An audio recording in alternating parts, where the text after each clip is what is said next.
Unsure of your dream? Study abroad destination? Clear your doubts. Videsh Consult. Call 9676502888. నమస్కారం, welcome to I dream. ధర్మ మార్గం with Vijitha కార్యక్రమానికి స్వాగతం.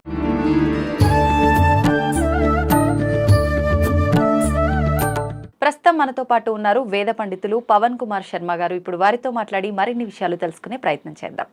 నమస్తే అండి. నమస్తే. మనకు రాబోయే ఈ మార్చి 29వ తారీఖు 2-3 రకాలుగా ఒక ప్రభావం అనేది పడబోతోంది అని చెప్పి అంటున్నారు. అంటే రోజున అమావాస్య, సూర్యగ్రహణం అని చెప్పి అంటున్నారు, షష్టగ్రహ కూటమి అని చెప్పి అంటున్నారు. అసలు నిజంగా వీటి ప్రభావం అంతా కూడా మామూలుగా గ్రహణం అంటేనే మనము దానికి సంబంధించిన గ్రహణ శూల అని చెప్పేదో కీడు అని అంటుంటారు, అదొకటి.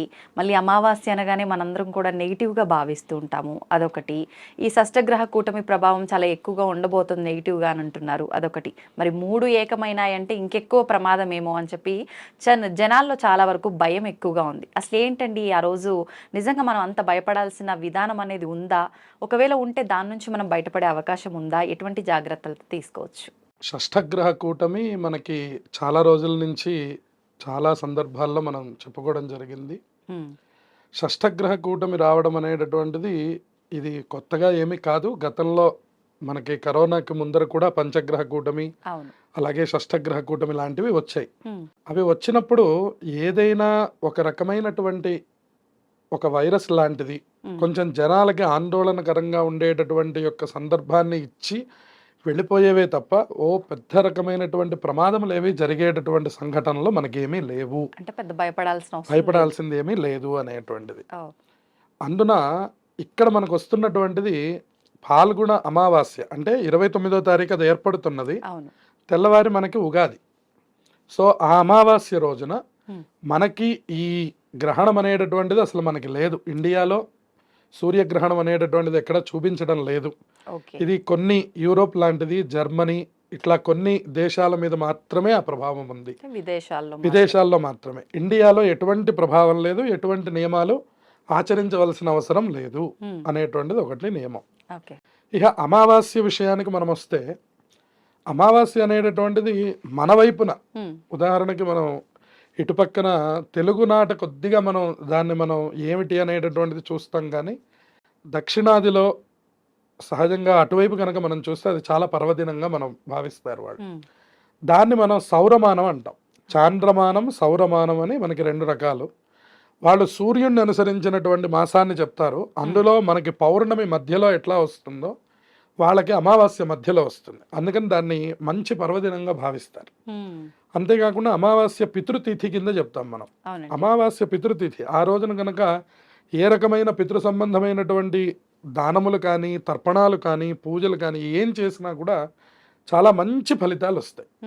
అందువల్ల అమావాస్య వల్ల మనకు వచ్చినటువంటి ఇబ్బంది కూడా ఏమీ లేదు. అందువలన అమావాస్య తిథిని చక్కగా వినియోగం చేసుకుంటే, ఇంకా విశేషంగా మనకి లక్ష్మీ పూజని అమావాస్య రోజు చేయడాన్ని ప్రత్యేకంగా చెప్పింది మనకి పురాణంలో. దీపావళి అమావాస్య ఎట్లాగో అన్ని అమావాస్యలు కూడా లక్ష్మీ అమ్మవారికి చాలా ప్రీతికరమైనది. ఇది పురాణంలో చాలా రహస్యంగా చెప్పి ఉన్నారు, లోకంలో చాలా మందికి తెలియదు. విశేషంగా అమావాస్య రోజు ఎవరైతే లక్ష్మీదేవి యొక్క ఆరాధన చేస్తారో వాళ్ళకి ఐశ్వర్యమునకు ఎటువంటి లోటు ఉండదు అని చెప్తున్నారు. అందుకని అమావాస్య రోజున అవకాశం ఉన్న వాళ్ళు పితృదేవతల్ని ఆరాధన చేయడం ఒకటైతే, ఎవరైతే ఆర్థికంగా ఇబ్బందులను ఎదుర్కొంటున్నారో వాళ్ళు లక్ష్మీదేవిని ఆరాధన చేయాలి. అది కూడా ప్రదోష కాలంలో, సాయంకాలం వేళలో, సంధ్యాకాలంలో చక్కగా దీపారాధన చేసుకుని అమ్మవారికి అష్టోత్తర శతనామాలు కానివ్వండి, ఏదైనా ఒక ఎర్రటి పుష్పాలతో చక్కగా అమ్మవారిని పూజించుకొని ఆవునేతితో దీపారాధన చేసుకుంటే ఆ ఇంట్లో ఎప్పటికీ ఐశ్వర్యానికి లోటు ఉండదు అని చెప్తున్నారు మనకి పురాణంలో. అందువల్ల అమావాస్య అత్యంత విశేషమైనటువంటిది. సూర్యగ్రహణం మన దగ్గర లేదు కాబట్టి మనకి ఎటువంటి ఇబ్బందులు కలిగే అవకాశం లేదు. సూర్యగ్రహణంతో మనకి నిమిత్తం లేదు. అలాగే ఇక షష్ఠగ్రహ కూటమికి వచ్చేసరికి ఇది మీనరాశిలో ఏర్పడుతూ ఉన్నది. ప్రత్యేకంగా కొన్ని రాశుల వాళ్ళు జాగ్రత్తలు తీసుకోవాలి అని మనకు చెప్తున్నారు. అందులో మొట్టమొదటిది సింహరాశి వారు. ఎందువలన అంటే వాళ్ళకి 8వ స్థానంలో ఈ 6 గ్రహాలు ఏర్పడుతున్నాయి. దానివల్ల కొంచెం సింహరాశి వాళ్ళకి ఇప్పుడు అనుకూలం కొంచెం తక్కువగా ఉన్నది అని చెప్పుకోవాలి. ఇక రెండవది మేషరాశి వారికి వ్యయస్థానంలో ఉన్నది, అంటే 12వ ఇంట్లో ఏర్పడుతూ ఉన్నది మీనరాశి అవడం వల్ల.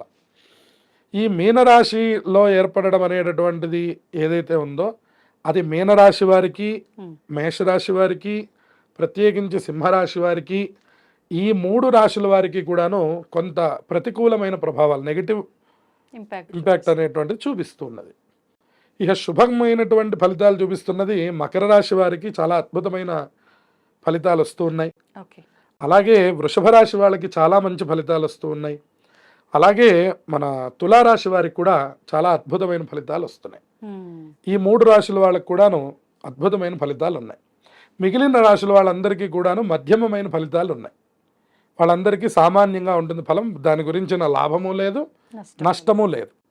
కాబట్టి ఈ రాశుల వాళ్ళు ఏదైతే ఇప్పుడు మనం చెప్పుకున్నటువంటి 3 రాశుల వాళ్ళు, సింహరాశి వాళ్ళు, మీనరాశి వాళ్ళు, అలాగే మేషరాశి వాళ్ళు ఉన్నారో వాళ్ళు మాత్రం ఏదైనా ఒక శివాలయంలో కాస్త అభిషేకం చేయించుకోవడం కానివ్వండి, ఏదైనా దాన ధర్మములు చేయడం కానివ్వండి, విశేషంగా నవగ్రహ పూజ చేయడం కానివ్వండి, ఇటువంటివి చేయడం ద్వారా తప్పకుండా దాని నుంచి మంచి ఫలితాలని మళ్ళీ పొందవచ్చు.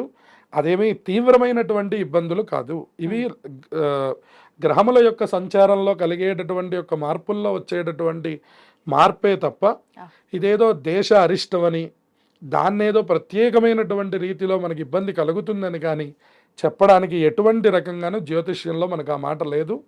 ఈ 4 గ్రహాలు, 5 గ్రహాలు, 6 గ్రహాలు కలవడం అనేటటువంటిది చాలామంది జాతకాల్లో ఏర్పడుతూనే ఉంటుంది. కాకపోతే చాలా రేరు మనకి షష్టగ్రహ కూటమి. 6 గ్రహాలు కలవడం అనేటటువంటిది కొంచెం అరుదైన సన్నివేశం. 4 గ్రహాలు, 5 గ్రహాలు సహజంగా కలుస్తూ ఉంటాయి. 6 గ్రహాలు కలవడం అనేటటువంటిది కొద్దిగా అరుదైన సన్నివేశం. క్రిందటి సంవత్సరం పంచగ్రహ కూటమి వచ్చింది కదా. ఇలా 5 గ్రహాలు, 4 గ్రహాలు ఎప్పటికీ కలుస్తూ ఉంటాయి. అందువలన ఇంకొంచెం ఎక్కువ అస్సలు మనం చూడండి 7 గ్రహాలు కలవడం ఉంటుందా. కలవటం 7 గ్రహాలు అది అసలు చాలా ఒక ఇప్పుడు ఎట్లా అయితే మనం కుంభమేళ 144 సంవత్సరాలు అన్నామో అట్లా అరుదుగా సప్తగ్రహ కూటమి చాలా అసలు సప్తగ్రహ కూటమి. అలా గనక జరిగితే ఒక రాహుకేతువులు తప్ప మిగతా అన్ని గ్రహాలు ఒక చోటకి చేరినట్టు. అలా చాలా తక్కువ సన్నివేశాలు.